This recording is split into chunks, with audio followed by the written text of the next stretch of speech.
Again to our YouTube channel learn to educate. हमने grammar के एक मोस्ट इंपोर्टेंट टॉपिक नरेशन को start किया था, जिसके हम पार्ट 4 तक कंप्लीट कर चुके हैं। आज हम नरेशन के पार्ट 5 को डिस्कस करेंगे, जिसमें हम इंपेरेटिव सेंटेंसेस को कैसे चेंज किया जाता है, इसको बिल्कुल डिटेल में डिस्कस करेंगे। तो चलिए फ्रेंड्स, बिना कोई टाइम वेस्ट किए शुरू करते हैं नरेशन पार्ट 5। तो फ्रेंड्स, आज जो हम डिस्कस करने जा रहे हैं वो है इंपेरेटिव सेंटेंसेस। इंपेरेटिव का मींस जिन सेंटेंसेस में आपको कोई कमांड मींस ऑर्डर, रिक्वेस्ट या फिर सजेशन, कोई सलाह देखने को मिले, वो आपके इंपेरेटिव कहलाते हैं। उनको कैसे चेंज करते हैं, चलिए सबसे पहले उनके रूल को पढ़ते हैं। रूल 1, आरबी को tell, ask, command, order, warn, request या सजेस्ट में बदल देंगे। सेंटेंस की भाव के अकॉर्डिंग उसमें क्या सेंस आएगा उसके अकॉर्डिंग, अगर उसमें कोई रिक्वेस्ट है तो रिक्वेस्ट में बदल देंगे, कोई सलाह है, सजेशन है तो सजेस्ट में। ये मैंने आरबी के प्रेजेंट के अकॉर्डिंग लिखे हैं। अगर आपको आरबी पास्ट में मिले मींस सैड मिले तो आप इनका भी पास्ट कर देंगे। टेल को टोल्ड में, आस्क आस्क्ड में, command commanded, ordered, warn, requested और सजेस्टेड, ऐसे इन सब का भी पास्ट कर देंगे अगर आपको आरबी पास्ट में मिलती है। Second rule, coma inverted coma को हटाकर टू या फिर नोट टू में बदल देंगे। जैसे हमने सिंपल स्टेटमेंट में कोमा इन्वर्टेड कोमा को हटाकर दैट का यूज किया, फिर इंटरोगेटिव सेंटेंसेस में कोमा इन्वर्टेड कोमा को हटाकर इफ या वेदर का प्रयोग किया, और अगर डब्ल्यूएच फैमिली है तो डब्ल्यूएच वर्ड का ही यूज किया। ऐसे ही आज इंपेरेटिव में कोमा इन्वर्टेड कोमा को हटा के टू या फिर नोट टू का यूज करेंगे। थर्ड, अगर सेंटेंस में प्लीज या काइंडली ऐसे वर्ड लगे हैं तो हम इन्हें हटा देंगे। चलिए शुरू करते हैं फर्स्ट एग्जांपल से। He said to me bring a glass of water. Subject नहीं बदलता, आपको पता है। ही सेड टू को हटा के सेंस के अकॉर्डिंग बदलेंगे। Bring a glass of water, एक पानी का गिलास लेकर आओ, यह आपका ऑर्डर भी हो सकता है, रिक्वेस्ट भी हो सकती है, तो आपके दोनों ही ठीक रहेंगे। ही ऑर्डर्ड या फिर रिक्वेस्टेड। फिर मी ऑब्जेक्ट, कोमा इन्वर्टेड कोमा को हटा के अगर स्टेटमेंट सिंपल है तो टू का प्रयोग करेंगे, अगर नेगेटिव है, कहीं नोट आया है तो नोट टू का प्रयोग करेंगे। यहां सिंपल है, नोट कहीं नहीं है, तो मी के बाद लगाएंगे टू। और फ्रेंड्स याद रखेंगे सबसे इंपॉर्टेंट बात कि आपको पता कैसे चलेगा कि यह इंपेरेटिव सेंटेंसेस की काइंड है। अगर आप हिंदी बना सकते हैं तो सबसे दी बेस्ट है। आपको इसमें रिक्वेस्ट, सजेशन, सलाह, ऑर्डर कुछ ऐसा दिख जाएगा। अगर आप हिंदी नहीं भी बना सकते हैं तो डरने की जरूरत नहीं है। इंपेरेटिव की सबसे बड़ी पहचान ये है कि ये हमेशा वर्ब से शुरू होते हैं। जैसे हमने सिंपल स्टेटमेंट की, वो सब्जेक्ट से शुरू हुए थे। हमने इंटरोगेटिव टाइप की, उसमें क्या मिला, या तो हेल्पिंग वर्ब से शुरू हुई आरएस या फिर डब्ल्यूएच फैमिली से। ऐसे ही इंपेरेटिव की पहचान सबसे बड़ी ये है कि ये मोस्टली वर्ब से स्टार्ट होते हैं। ये देखिए यहां ब्रिंग वर्ब है और यहीं से शुरू हुआ है, मतलब ये इंपेरेटिव का काइंड है, इसलिए हमने टू लगाया। और टू के बाद यूज की जाती है वर्ब की फर्स्ट फॉर्म, तो ब्रिंग का ब्रिंग, टू ब्रिंग। आगे आपका pronoun first person second person कहीं नहीं आए हैं तो आप direct as it is same लिख देंगे, to bring a glass of water, इसको आप सेम लिख देंगे। दोबारा समझिए क्या किया हमने। सब्जेक्ट ही, सेड टू को हटा के ऑर्डर्ड या फिर रिक्वेस्टेड, दोनों जो आपको स्टेबल लगे। कोमा इन्वर्टेड कोमा को हटा के हमने टू का यूज किया और आपकी V1 ब्रिंग और आगे सारा सेम। ही ऑर्डर्ड या requested me to bring a glass of water. चलिए नेक्स्ट एग्जांपल करते हैं। सब्जेक्ट ही सेड टू को हटा के देखते हैं सेंस किसकी आ रही है। Do not touch this wire, इस वायर को टच मत करना। ये क्या है, सजेशन है, सलाह है आपकी, तो आप लगाएंगे ही सजेस्टेड। फिर ऑब्जेक्ट मी, इसको हटा के आप या तो लगाएंगे टू या फिर ये लगाएंगे नोट टू। हमने देखा सेंटेंस किस में है, नेगेटिव में है, नोट में है, तो हम लगाएंगे नोट टू।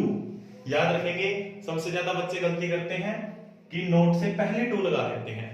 अगर आप नोट का यूज कर रहे हैं, नोट वाले सेंटेंस आया है तो आप नोट के बाद में टू का यूज करेंगे। He suggested me not to। फिर टू के बाद हमेशा वर्ब की फर्स्ट फॉर्म, वर्ब की फर्स्ट फॉर्म आपकी टच। टच आएगी इसलिए डू का यूज नहीं किया जाएगा। डू और डज आपके खत्म हो जाएंगे, इनडायरेक्ट में नहीं लिखे जाते। He suggested me not to touch, this आपका चेंज हो जाता है दैट में wire as it is. He suggested me not to touch that wire. चलिए इसको और एग्जांपल के थ्रू समझते हैं।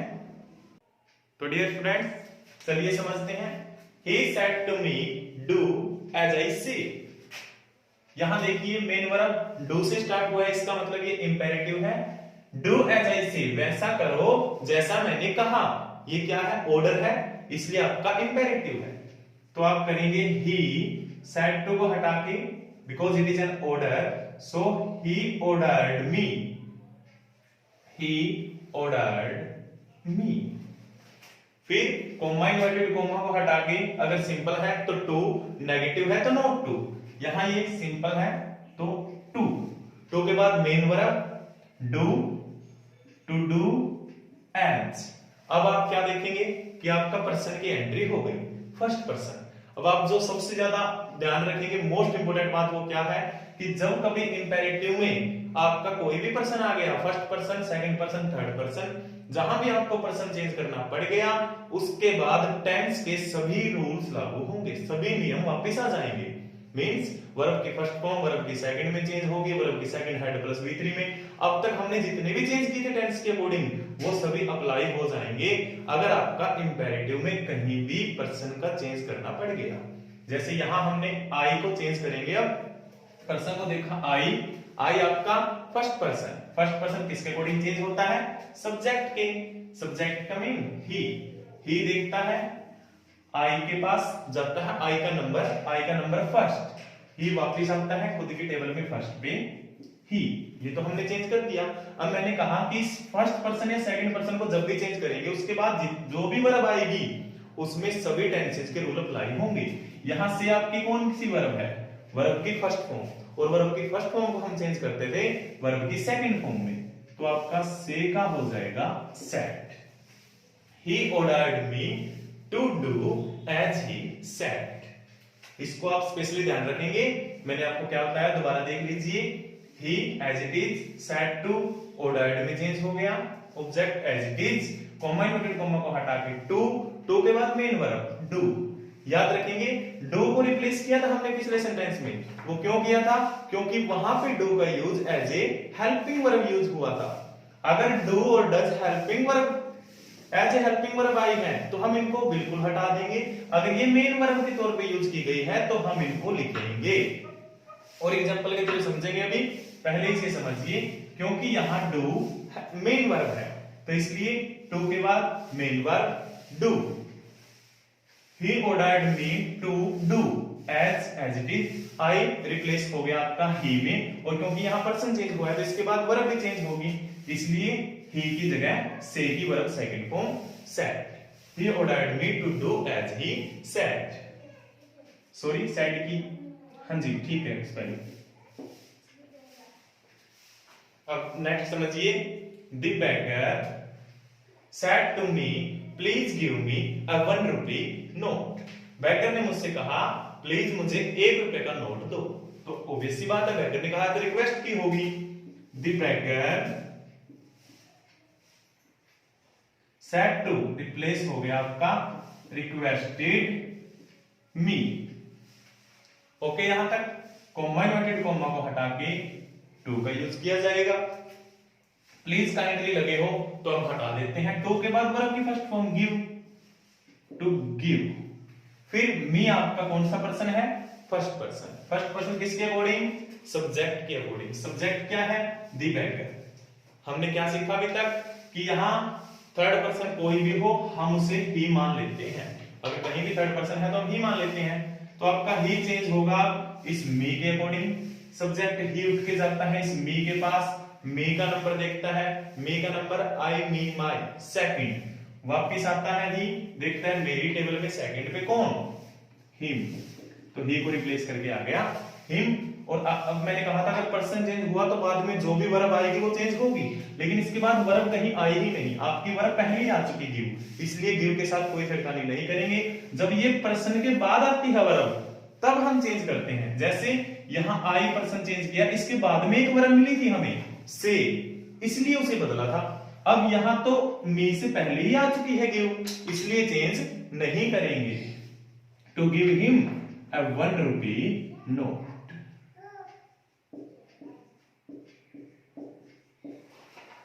ओके फ्रेंड्स, चलिए थर्ड एग्जांपल को और समझते हैं। The gardener said to him do not pluck the flower. Gardener ने उससे कहा फूल को मत तोड़ो। तो देखिए द गार्डनर ने सजेस्ट किया, या आप ऑर्डर भी कर सकते हैं, सजेस्टेड हिम। अब यहां कॉमा इन्वर्टेड कॉमा को हटा के या तो टू लगाएंगे या नोट टू। हमने देखा नोट का यूज किया गया है, तो हम लगाएंगे नोट टू। और यहां डू हेल्पिंग वर्ब के तौर पे आया है, क्योंकि डू और ये रहा आपका V1। तो अगर do helping verb as a helping verb use हुआ हो तो हम इसे हटा देते हैं। अगर ये एज ए मेन वर्ब आता तो टू के बाद डू का प्रयोग किया जाता। जैसे यहां देखिए, यहां डू मेन वर्ब था, इसलिए टू के बाद डू आया। इसमें आपको कंफ्यूज नहीं होना है। अगर डू मेन वर्ब है तो टू के बाद आएगा, अगर डू हेल्पिंग वर्ब है तो नहीं आएगा। यहां डू मेन वर्ब था तो टू के बाद डू आया, यहां डू हेल्पिंग वर्ब है, प्लक मेन वर्ब है, इसलिए डू को हटा दिया।